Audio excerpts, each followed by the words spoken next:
This is the Manga Xanadu Manga Dome podcast. I am your host, Laurie Henderson. Join me on this journey into the world of manga, where a river of reviews flow through caverns of commentary down into the latest news. Welcome to the Manga Dome.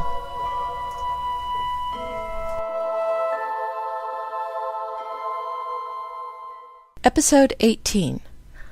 Sparkler Monthly Magazine. Shoujo retakes one place, but not the top spot, in the top 10 digital manga at Viz Manga for the week of July 30th, 2013. Yu-Gi-Oh! Volume 3 holds on to the number 1 spot for the second week in a row. Nisekoi Volume 4 also holds on to its number 2 spot for the second week and third week on the list overall. The final volume of Shaman King, Volume 32, moves up to number 3, trading places with the shoujo Happy Hustle High, Volume 1, which falls one spot to number 4. Kare First Love, Volume 7 drops one spot to number 5, while Demon Love Spell Volume 3 returns to come in at number 6. Bleach Volume 57 falls another spot to come in at number 7, as Blue Exorcist Volume 10 moves back up to number 8. Black Cat Volume 5 falls one to land on all 4 feet at number 9, while Horror Shoujo Sirius Celestial Legend Volume 5 debuts on the list at number 10. The list was surprisingly stable this week, with only 2 new titles coming in, both shoujo, to replace one shoujo and one shonen, giving shoujo its extra spot. But shonen still keeps its dominance as it holds on tight to the top 3 spots. With a new Naruto volume and a 20% off sale going on, it will be interesting to see how the list changes next week, because I am sure it will. 2 more titles debuted on the site recently. Yu-Gi-Oh! Duelist is the second arc of the Yu-Gi-Oh! Series and is also the longest. It ran for 24 volumes and was the inspiration for the anime. It focuses on the dual monster card game with tournament-style battles on an isolated island. Depending on how you feel about the anime and or card game, this may be the best or worst arc of the series. Volumes 1 and 2 are out now.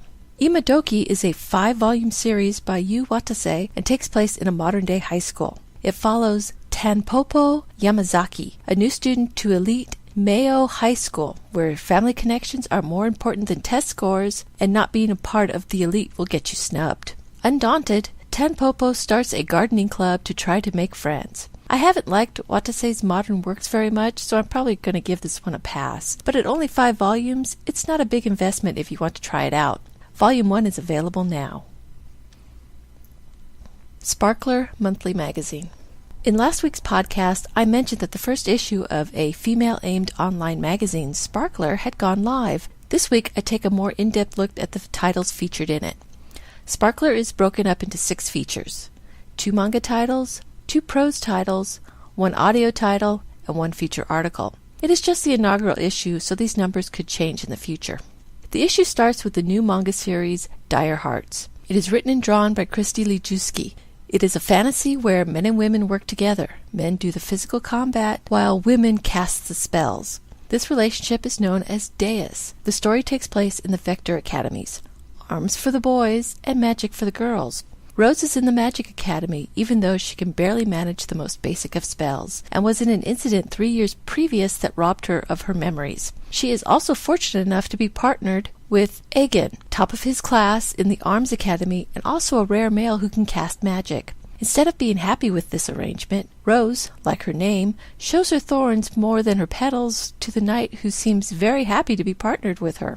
In this first chapter, we are introduced to Rose, both to her mystery and her predicament, and of course to Eigen. I enjoyed this first chapter. I was drawn in quickly by the mystery behind Rose's accident, and then by her prickly relationship with Eigen. I do enjoy seeing couples sling around the barbs, which Rose and Eigen do in the last half of this chapter. The art is a little rough in places, but in general is well done. Lijewski's designs are very angular, which took a while for me to get used to, but I expect it will grow on me as time goes by. I'm looking forward to more chapters. The second manga serialized is Offbeat. This is the continuation of a series creator Jen Lee Quick started in Tokyopop's OEL program, where only 2 volumes were published. The issue started with the first chapter of Volume 3. I haven't read the previous volumes, but by the beginning of this chapter, Tori and Colin obviously had some sort of disagreement that ended with Colin slapping Tori. Chapter 13 picks up from there, with Colin inviting Tori back to his home to explain things. I have to say I found Tori's explanation intriguing, which could lead me to wanting to check out volumes 1 and 2. I'll have to see how the chapters progress. The idea of getting in tune with a natural frequency does put an interesting twist on the whole Gaia idea. I also love that Colin had a bunch of cats, and that they surprised him by liking Tori. I enjoyed Lee's art and the cats being everywhere while Tori and Colin spoke. I'm also looking forward to more chapters of this title. The first prose series is Gauntlet, written by Ellery Prime with illustrations by T2A. It's a thriller about a young woman named Cleo, who has recently moved to the big city. While walking home one evening, she is forced to take a detour and becomes cut off from her world of light as darkness descends and she becomes trapped in the world of the city at night. Pursued by unknown assailants on the outside, her only hope of escape is to make it through the gauntlet. But is the inside really better than the outside?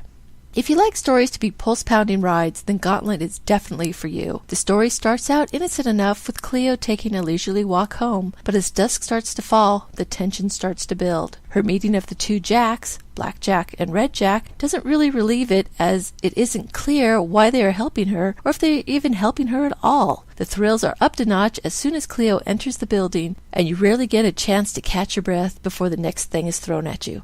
I really enjoyed this chapter and would rate it the best of all the features in this issue.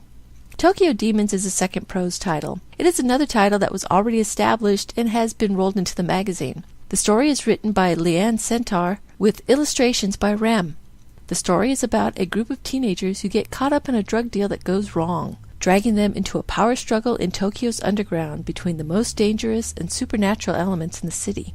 Chapter 5 is the beginning of Book 2. It starts with a sort of flashback featuring Aisha and Zayed, which leads into the story, already in progress, of the group ransacking a lab. They are caught by Detective Nakashima, who is about to arrest Joe and Mitsuko when she is called off by a member of the Kiri, saving the kids in the nick of time. I was completely lost reading this chapter. It was written with the expectation that the reader had read the first book, knew who the characters were, and what was going on.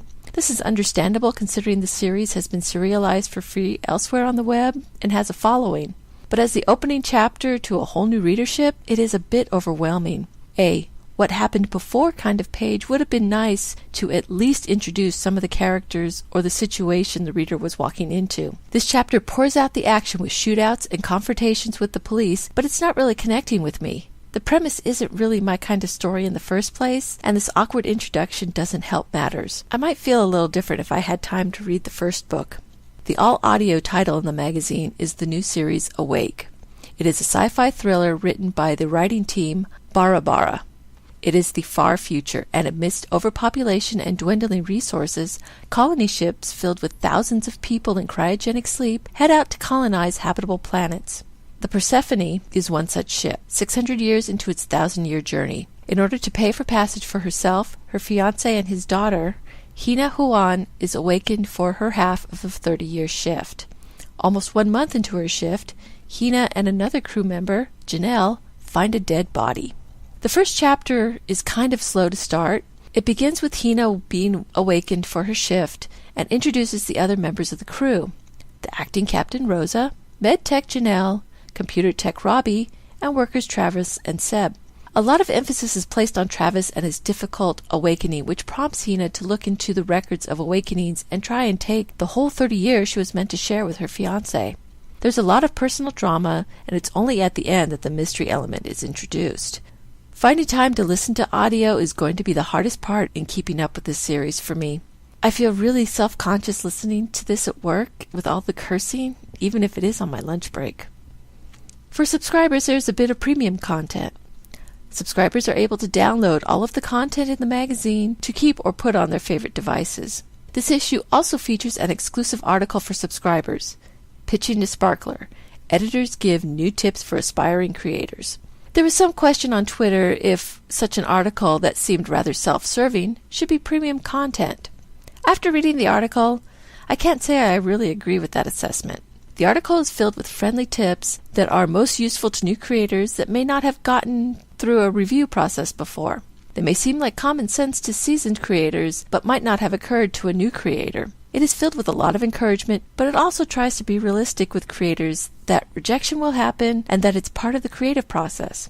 I actually found some of the prose suggestions by Leanne Centaur useful, my preferred format, and helped me turn a story I've been working on into a whole new direction. Subscribers will also get access to a hidden forum that is like a creative center for talking about the creative process and looking for helpful suggestions.